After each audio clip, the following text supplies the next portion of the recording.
আপনারা যারা আলেম ওলামাদেরকে মৌলবাদী বলেন, আলেম ওলামাদেরকে জঙ্গিবাদ বলে ট্যাগ লাগায় দেন, তাদের সাথে চ্যালেঞ্জ ঘোষণা করলাম, আপনারা একজন আলেমকে দেখান যেই আলেম খুনের সঙ্গে জড়িত অথবা নিজে খুন করেছে, যেই আলেম চাঁদাবাজির সাথে জড়িত অথবা নিজে চাঁদাবাজি করেছে, কোনো আলেম সন্ত্রাসী কর্মকাণ্ডের সাথে জড়িত অথবা নিজে সন্ত্রাসবাদী করেছে, নিজে দুর্নীতি করেছে, নিজে চাঁদাবাজি করেছে, আপনাদের সঙ্গে চ্যালেঞ্জ করলাম, একজনকে দেখান।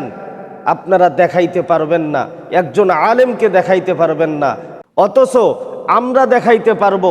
আপনারা যারা আলেম ওলামাদেরকে মৌলবাদ বলেন, জঙ্গিবাদ বলে ট্যাগ লাগায়া দেন, আপনাদের ব্যাপারে আমরা বলতে পারবো আপনারা সন্ত্রাসী কর্মকাণ্ডের সাথে জড়িত, আপনারা দুর্নীতির সাথে জড়িত, আপনারা চাঁদাবাজির সাথে জড়িত, আপনারা খুন গুমের সঙ্গে জড়িত, হত্যা কর্মকাণ্ডের সাথে জড়িত, সমস্ত অরাজকতার মধ্যেই আপনারা জড়িত।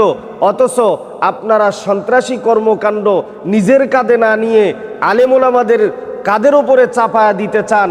অথচ আলেম ওলামা একটা দিন চাঁদাবাজি করলো না, খুন করলো না, ছিনতাই করলো না, সন্ত্রাসবাদী করলো না, আর আপনারা স্বাচ্ছন্দ্যে মিডিয়াতে বসে আপনারা টকশোর ভেতরে বলতেছেন মৌলবাদী বৃদ্ধি পাচ্ছে, মৌলবাদের অভয়ারণ্য যাতে না হয় এটাতে সজাগ থাকতে হবে।